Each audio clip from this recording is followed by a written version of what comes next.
Hello, everybody. Josh Neighbors here today, Locked On Big 12 podcast. Today, it is the 23rd of August, 2022. As I'm recording this, on today's show, we go through the 10 most important Big 12 non-conference football games coming up this season. I've got them ranked 1 through 10. Obviously, there's more than 10, but I picked the 10 most important. I've ranked them 1 through 10. I'll tell you why they are ranked that way coming up on today's show. You are Locked On Big 12, your daily podcast on the Big 12 Conference, part of the Locked On Podcast Network, your team every day. Once again, Josh Neighbors here, Locked On Big 12 podcast, 23rd of August, 2022. First of all, we're done our team previews.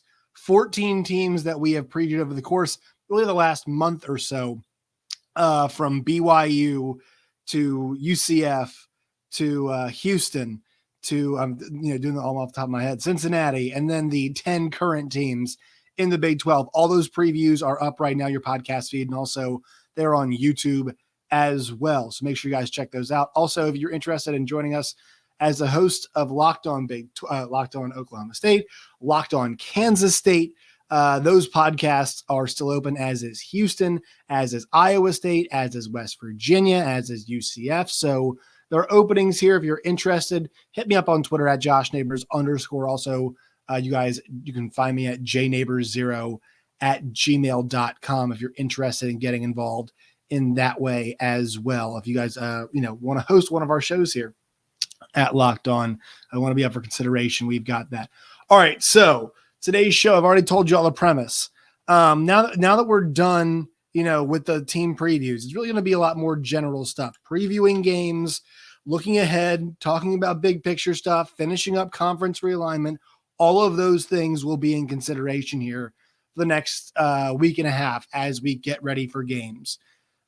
Today, I thought we'd look at that non-conference slate. We'd pick 10 games, the 10 most important games, go through them and talk about why they are so important. And I'll show you all right here is my the first 5 that we have. So here is your top 5 coming up.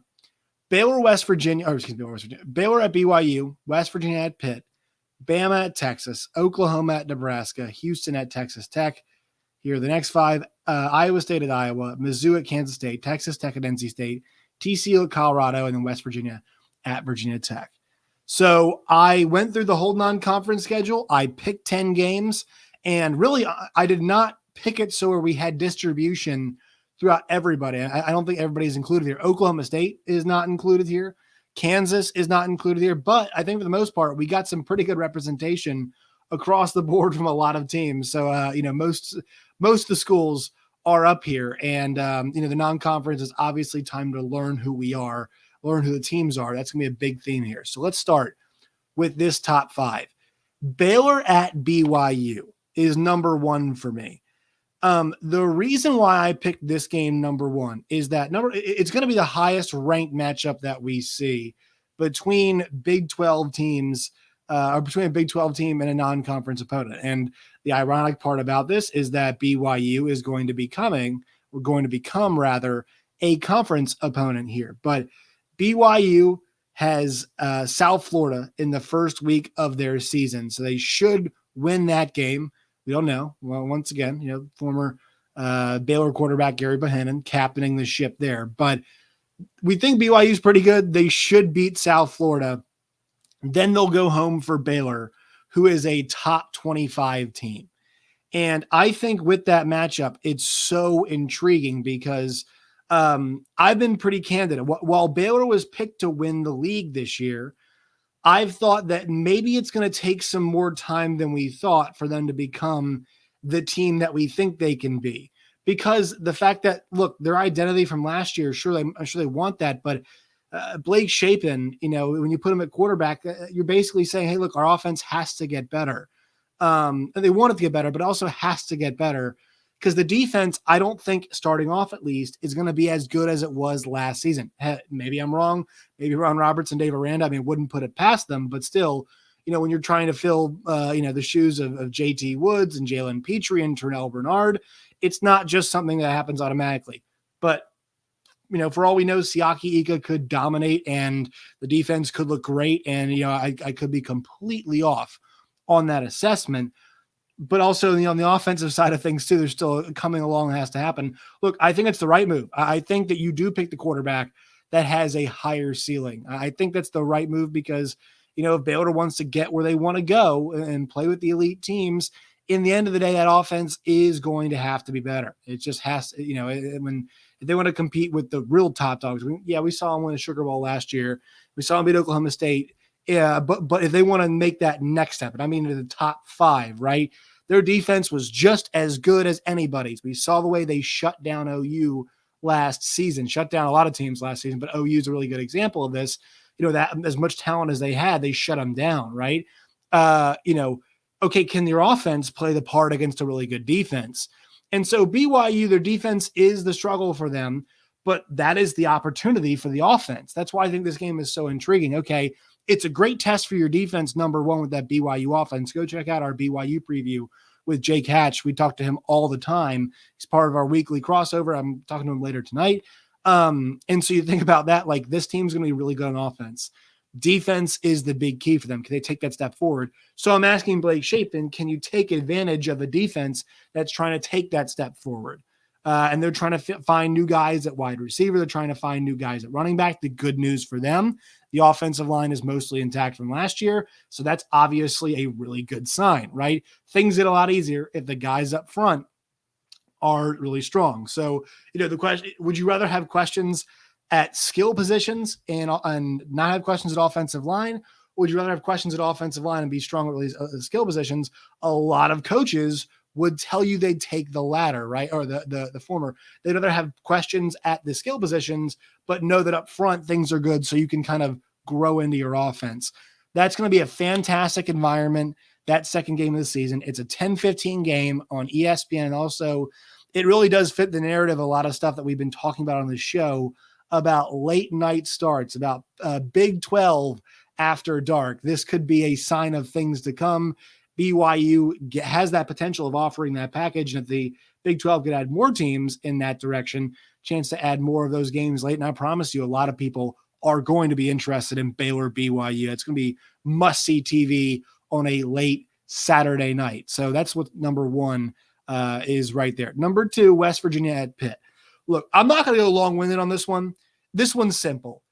I love the fact that even though it seems like college football is becoming more divided and these conferences are gathering together and we don't know what's going to happen in the future, enjoy West Virginia playing their rivals this year. And I've got West Virginia, Virginia Tech in the back end for that essentially the same reason. Also, it was a really good game last year. It's going to be Thursday night, Lane Stadium, which, awesome environment. But this game is a fantastic rivalry between what we think is going to be a really, pretty good Pitt team, right? And a West Virginia team that's answering a lot of questions, but it's a week 1 rivalry game. So this is a super throw your records out of the window type situation, because the thing about a game like this is, look, if you played this last week of the season and Pitt's rolling and West Virginia's had a rocky up and down year, you love the spot West Virginia's Pitt would be in. But we actually saw a season where Pitt had a really bad year and West Virginia had a great year. Pat White season, obviously, and Pitt had some ideas, and ruined that season for West Virginia. But more so, opening a season up, there are so many questions for both of these sides. And I think the number one question really in this entire game is JT Daniels and how will he look, and can West Virginia support a player like that, and will it work out?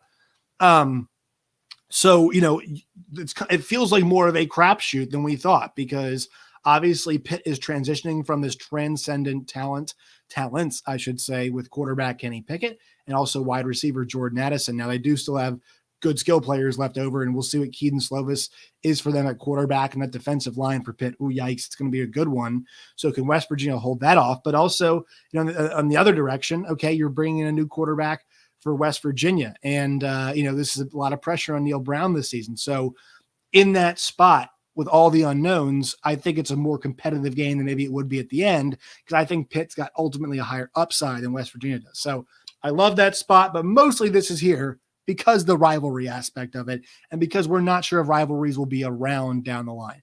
Number 3, Alabama, Texas. You got to put this game up there because of the significance of this game. This is going to be, I mean, it's going to be one of the 3 or 4 most watched regular season games this year, right? You have to think it would be. I mean, this is I think it was number 1 pick in the TV draft. This game is going to be absolutely bonkers for TV ratings. It's going to be a massive spot. It's just going to be awesome to see those 2 logos together on the same field, right? Have not seen Alabama and Texas clash heads, lock horns, whatever, metaphor you want to use, since their matchup in the national championship game where Colt McCoy went down. And obviously, the rest was history in that game as Bama went on to win. So we have not seen these 2, come together. It's obviously a former assistant, and Steve Sarkisian going up against Nick Saban, which makes this game full of intrigue on that front as well, because we just saw, Saban assistants beat 2 of them last year, beat Nick Saban, and which makes it interesting. But this is not like a measuring stick game for Texas. This is the wrong time to have this game. Steve Sarkisian has talked about it a lot. He mentioned it. We're going to have some growing pains. I just named Quinn Ewers the quarterback. So let's see what happens here. But obviously, because of branding, this game's a top 3 game because of what it does, the ratings it's going to do, and all that kind of stuff. Pomp and circumstance. Number 4, I've got Oklahoma at Nebraska. It was a pretty competitive game last year. It's going to be fun to see Casey Thompson go up against Oklahoma once again. And this game is really intriguing because this is Nebraska's big chance. And this could be one of OU's more challenging games. This is an opponent that I don't believe in very much. I think Nebraska was a bad team last year. We keep hearing about how they could flip games. Sure, they could. Let's see it on the field. They actually have to do it. Now, I know Adrian Martinez was a big part of that. Talk about Adrian Martinez in Kansas State in a little bit, but I think this is an important matchup because, this should be a test on the road. It was a test for OU at home last year. Actually, it was more of an indicator of why things, needed a bit of a change at quarterback, especially because it was not a full tilt attack, if you will, for OU at that point in time. You remember Oklahoma last year. You remember that the game against obviously Tulane. What was a weird one, and then you go into that game where you play against Nebraska, and you're like, oh my god, this team is defensively was the issue against Tulane, right? Offensively was their issues against Nebraska. Now, credit Nebraska's defense, right? They deserve a lot of credit for how well they played in that game. Can they do that again against an offense that we think is going to be much more efficient? We'll see, but that was in a string of games where OU was not looking very impressive. On the road, Memorial Stadium. Really excited to see that atmosphere, once again. I think I mentioned this before, a noon kickoff too, which is nice. We really like that. We're used to that on Fox. So 2 big brands. We love the big brands getting together. It's exciting as always. And these are games that, are fun as long as OU and Texas are in the league. Let's enjoy these big non-conference helmet games, if you will. All right. Number 5, Houston at Texas Tech.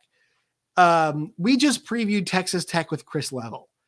I love this game because Houston is the sleeping giant, and they should have beaten Tech last year.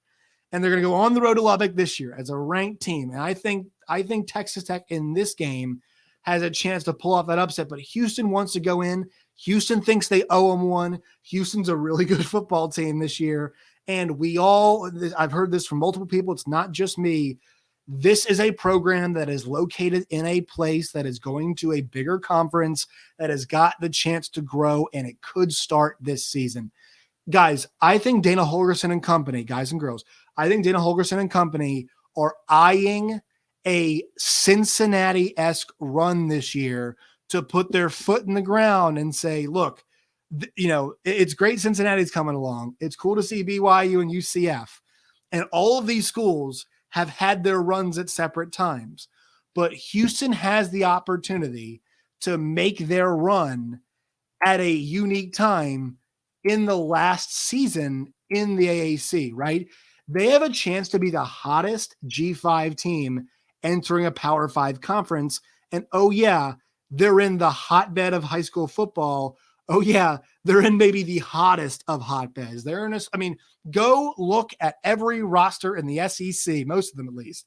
I mean, I know when I was in Missouri, a lot of kids from Missouri City, Texas, around the Houston area. Houston is well recruited by school in a place like LSU, Alabama. I mean, all of these places, Oklahoma, Texas. Houston's a hotbed. And if they can get hot, I'm using the word hot a lot, but if they can get hot, if they can prove that they're a breeding ground for talent, and they can keep the talent home, and they can start pulling off big wins, they're going to be in a great spot. This is one of those games where you circle on the calendar just because I'm so excited to see how it plays out, because there's talent on both sides. This is a game that if Tech wants to make a bowl game, I think they have to pull off. I think Tech has to win this game if they have any designs of going to a bowl game. And this was a 4 o'clock we're kickoff time, 4 Eastern FS1's at 3 o'clock. By the way, this week, the week 2, everybody, for Big 12 football is fantastic. It's got Missouri, Kansas State. It's got Alabama, Texas. It's got Houston, Texas Tech. It's got Iowa State, Iowa. It has got Kansas, West Virginia, so our first conference game, ASU, Oklahoma State, and Baylor, BYU. But this Texas Tech, Houston game is going to be an interesting under the radar game for what happened last year, what happens, it's going to happen in the future, and this season. So many implications from that one contest.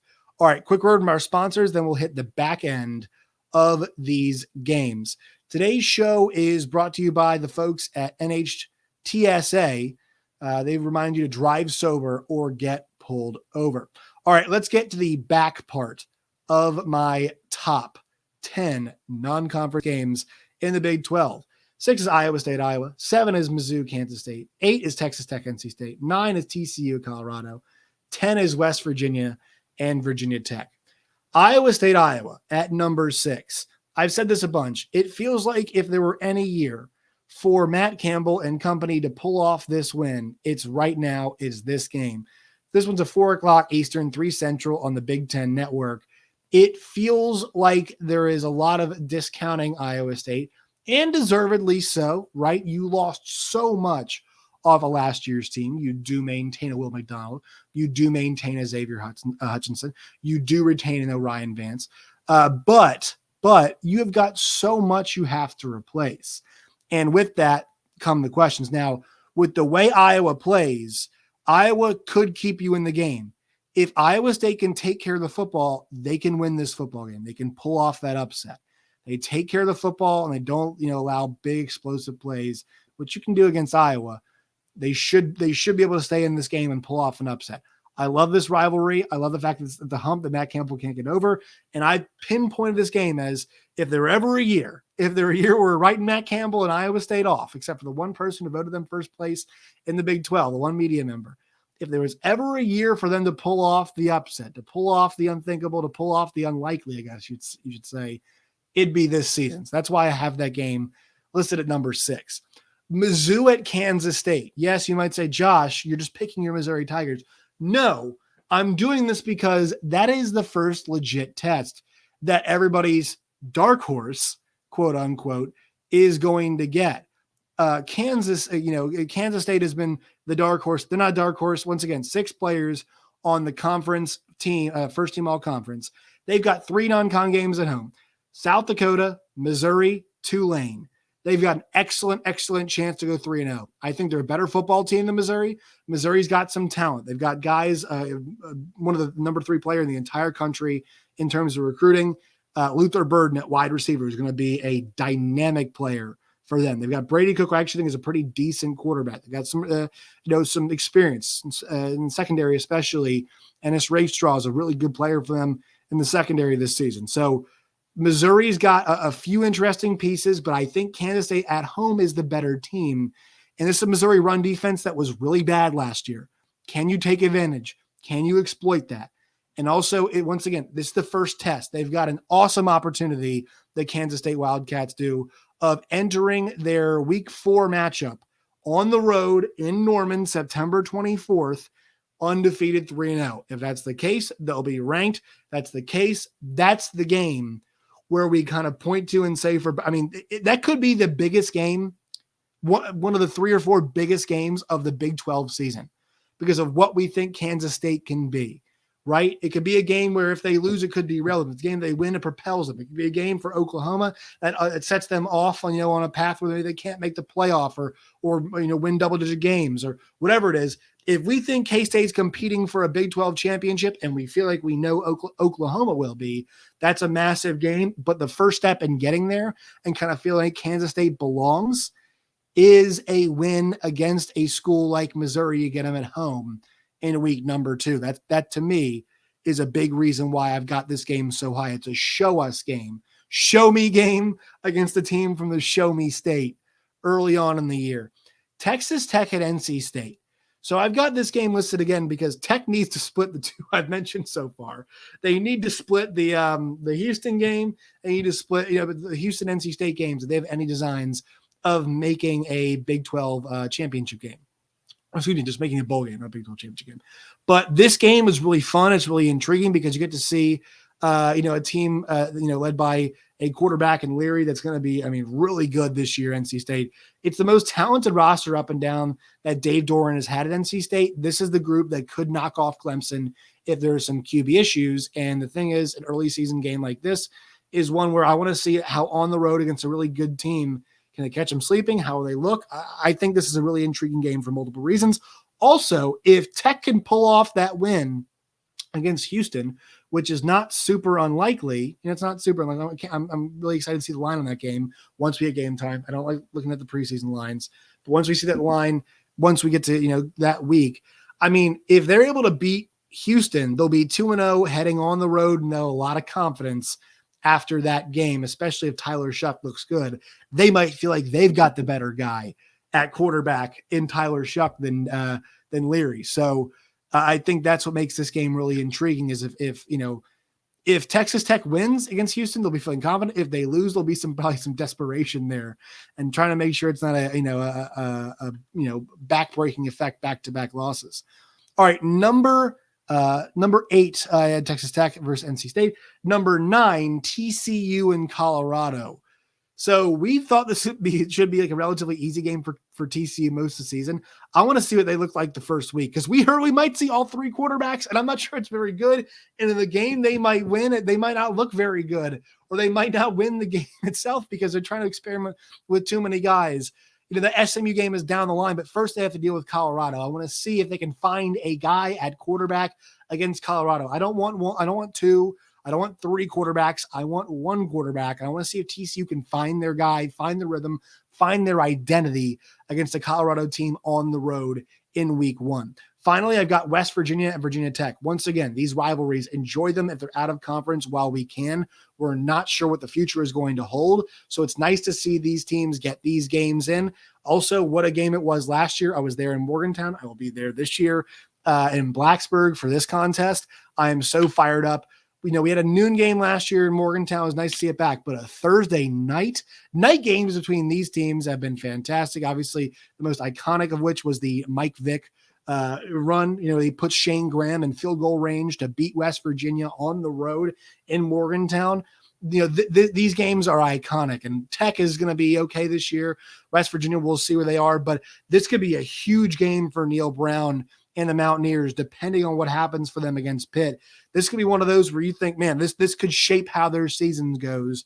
Can they steal one on the road at Lane Stadium on a Thursday night, one of the best atmospheres? That's why it's number 10, folks. Enjoy that. Lane Stadium, Thursday night for one of the best rivalries that we have lost, that is now back. This is a regional throwdown. Backyard Brawl is an awesome rivalry. They stopped this rivalry, folks, for a lot of reasons, and one of it was this thing got way too nasty. Tech and West Virginia fans will tell you this. I've heard a lot of Tech fans, say, hey, the first time I heard the F word was going to a West Virginia game when I was 4 years old, and watching West Virginia and Tech play. All right, this is a mean, nasty rivalry, much like the Backyard Brawl, much like the same DNA, just mountain folk getting after it who don't like each other. It is a fantastic rivalry. That's why it's number 10. So once again, here is the list. Baylor, BYU is 1. West Virginia, Pitt is 2. Alabama, Texas is 3. Oklahoma, Nebraska, number 4. Houston, Texas Tech is 5. 6 is Iowa State at Iowa. Mizzou at Kansas State is as number 7. Texas Tech at NC State is number 8. TCU at Colorado is number 9. And West Virginia at Virginia Tech is number 10. Let me know if you agree, if you disagree, where you think these things should be. But I had a lot of fun making this list. I'm going to have a lot of fun hearing what y'all have to say about this list coming up. Make sure you guys follow us on Twitter, bottom of the screen, at LO Big 12. For you all out there, you guys can find me at Josh Neighbors _. Find the show wherever you get your podcasts and on YouTube as well. Please, please, please keep subscribing. We are building this base. We are getting this thing going. Hopefully we can get this thing around 2,000, in the next few weeks or so during the football season as we keep growing. Appreciate you all out there. Till next time, as always, stay safe.